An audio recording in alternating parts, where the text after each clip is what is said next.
Imagine this. The world is watching as King Charles, a man who sits at the very peak of Western royalty, steps forward and says something so bold, so unexpected that it leaves people speechless. Not about politics, not about economics, but about faith, about Islam. Think about how shocking that is. A king who represents centuries of tradition, power, and authority, standing before the cameras and hinting at what many refuse to say out loud, that Islam is not fading away, not shrinking, not confined to deserts or distant lands, but rising in a way the modern world cannot ignore. And when he predicted that Islam would continue to grow, to shape societies, to stand as a global truth that could not be silenced, people gasped. But here's the thing. What if he's not wrong? What if deep down we all already knew this? Because the evidence is everywhere. Islam is the fastest growing religion on earth. And that's not just a claim. It's a fact backed by data, history, and lived reality across continents, from the skyscrapers of New York to the villages of Africa, from London's bustling streets to the farthest corners of Asia. People are entering Islam despite colonization, despite endless propaganda, it's still here. In fact, it's stronger than ever. Think about it. Empires came and went. The Romans ruled, then collapsed. The Persians had power, then vanished. Colonial powers dominated, then crumbled. Modern superpowers rise and fall with every century. But Islam remains. It has been tested by fire, drowned in blood, attacked by every force imaginable. Yet it rises again and again, like a tree whose roots run too deep to ever be pulled out.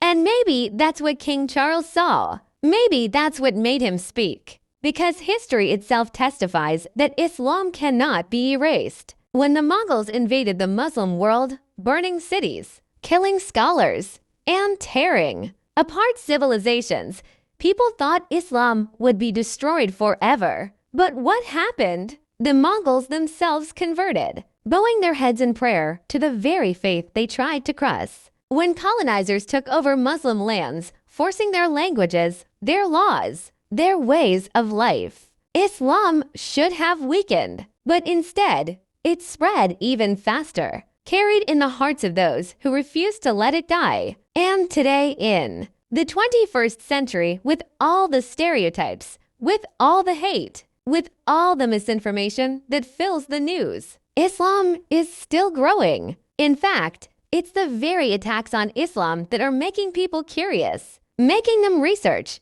making them discover the truth for themselves, because you can demonize something for only so long. Eventually, people want to see what's behind the curtain. And when they open the Quran, when they listen to Muslims explain their faith, when they feel the peace of the prayer, they realize something shocking. This is not what they were told. This is not terror. This is not backwardness. This is truth. A simple, powerful truth that speaks to the human soul that life has meaning, that God is one, that we are here for a purpose, greater than chasing money or fame or fleeting pleasure. And here's the part that makes it unstoppable. Islam doesn't just belong to Arabs or Pakistanis or Africans. It belongs to humanity. It's universal. It doesn't care about your color, your passport, your bank account. It speaks directly to the heart.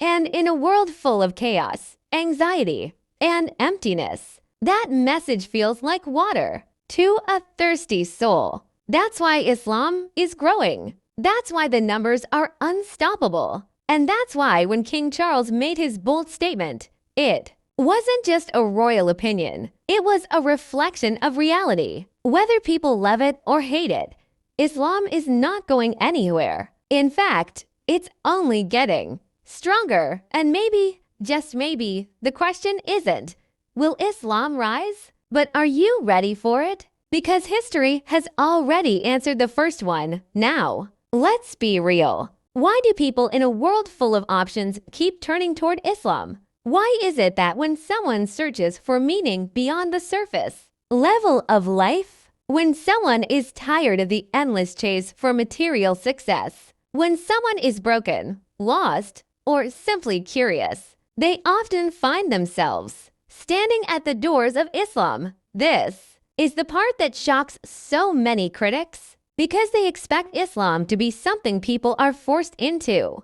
something outdated, something irrelevant to the modern mind. But the truth is the exact opposite. People are running towards Islam, not away from it. They're choosing it freely from every walk of life in countries where Muslims are a tiny minority, in societies where there's no social advantage to converting, no worldly benefit to gain. Yet, they embrace it anyway. Why? Because Islam offers what nothing else can: clarity, purpose, and peace of heart. It tells you that God is one, eternal, above everything, and not divided into complicated philosophies or man-made contradictions. It tells you that life is not random, that you are not an accident of evolution or a number in a system, but a soul with dignity, honor, and responsibility. It tells you that success isn't about how many zeros are in your bank account or how many followers you have on social media, but about the purity of your heart, the goodness of your actions, the justice you uphold, the compassion you show to others. And this message doesn't belong to one people. It belongs to all of humanity. That's why Islam has no chosen race and no monopoly on truth. It tells a white man in London, a black woman in Lagos, a farmer in Indonesia, a student in America, the exact same thing. You are equal. You are dignified. And you were created to worship the one God. And in a world drowning in racism, inequality, division, and arrogance, this message is revolutionary. That's why Islam continues to grow even where it's most hated. People read the Quran and are stunned by its clarity, by its simplicity, by the way it pierces the heart. They see Muslims bowing their heads in prayer 5 times a day and wonder what makes someone that devoted. They see Ramadan when millions fast from dawn till sunset, not for health trends or diets, but purely for the sake of God. And they can't help but admire it. They see the unity of Hajj, millions dressed in the same white cloth, black, white, Arab, Asian, rich, poor, all circling the Kaaba together as one body. And they realize this is not just ritual. This is equality in action. And suddenly stereotypes start to break. Suddenly the false images painted by the media fade away. And what shines through is the beauty of a way of life built on discipline, faith, family, and peace. And here's something else that rattles the critics. Islam doesn't just survive modern challenges, it thrives on them. The internet, which they thought would destroy religion, has actually become the biggest war machine in history. A TikTok video of someone reading Quran, a YouTube clip of someone explaining prayer, a podcast about a reversion story. These are changing lives every single day. That's why Islam is spreading faster in the West than anywhere else, despite all the propaganda. Because once people actually learn, once they strip away the noise, they realize Islam isn't the monster they were told about. It's the truth they were searching for all along. And maybe that's why King Charles' words hit so hard, because he wasn't just making a prediction about numbers or statistics. He was pointing to a deeper reality. Islam is not just growing, it's awakening hearts. It's not just surviving, it's transforming lives. It's not just another religion on the shelf. It's a force of clarity in a world of confusion. And once you taste that clarity, once you feel that peace, you can never unsee it. You can never go back. That's why people who embrace Islam often say, "It feels like I came home," because that's exactly what it is. The soul returning to its source. And no matter how much the world changes, no matter how much technology advances, no matter how many distractions and temptations are thrown at us, the human heart will always crave that truth. and Islam delivers it. That's why it's different. That's why it's unstoppable. And that's why when King Charles said Islam will keep rising, he wasn't predicting the future. He was describing the present. When you look back at history, the story of Islam is unlike anything else humanity has ever seen. Every empire, every civilization, every ideology has had its rise and its fall. Glorious beginnings followed by painful endings. The Romans built cities, aqueducts, and laws, but eventually collapsed under their own weight. The Persians commanded vast armies and riches, yet they too were wiped off the map. The Mongols stormed across continents, burning, killing, and conquering. And for a moment, it looked like nothing could stand in their way. Colonial powers stretched their flags across the globe, forcing languages, laws,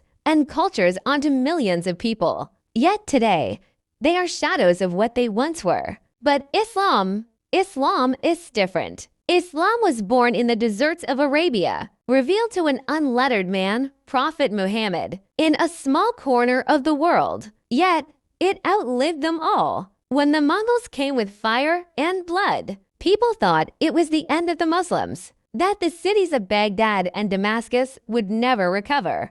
But what happened instead? The Mongols themselves embraced Islam, while the very people who tore down mosques began to build them. The swords that were once raised against Muslims were now raised to defend the call of Allah. That's not coincidence. That's destiny. And when colonial powers invaded Muslim lands centuries later, they brought armies, technology, and force. They banned the Arabic language in schools. They mocked the Quran. They tried to dismantle Islamic law. They forced new systems. And they thought they could erase centuries of faith. But the exact opposite happened. Islam survived in the hearts of the people. It was whispered in secret gatherings, recited in hidden schools, taught from memory when books were banned. And when the colonizers finally left, Islam was still there, unchanged, unbroken, still guiding millions, even in the modern age. When media empires spend billions to portray Islam as violent, backward, and extreme, people are not turning away. They're turning towards it. That's the miracle. Every attempt to destroy Islam has only made it stronger. Every attack has only opened more eyes. Every insult has only created more curiosity. And the beauty of it is Islam doesn't need armies or wealth to survive. Its strength doesn't come from palaces or politics. It comes from truth, from the Quran that has never changed in over 400 years, from prayers whispered in the night by believers who never give up, from the unity of a billion voices saying the same words 5 times a day, facing the same direction, bowing to the same creator. That's why Islam is still here, and that's why it will always be here. Because while empires are written in history books, Islam is written in the hearts of people, and hearts can't be conquered. That's what King Charles saw when he made his bold statement. He wasn't just speaking as a king. He was speaking as someone who studied civilizations, who saw how the so-called powers of the world rise and fall. But Islam continues. Think about it. If Islam could survive the Mongols, colonization, wars, and the modern propaganda machine, what makes you think it will stop now? If it couldn't be erased by fire and blood, do you really think it can be erased by hashtags and headlines? No chance. Islam has something deeper, something indestructible, something no army can touch: the truth. And the truth doesn't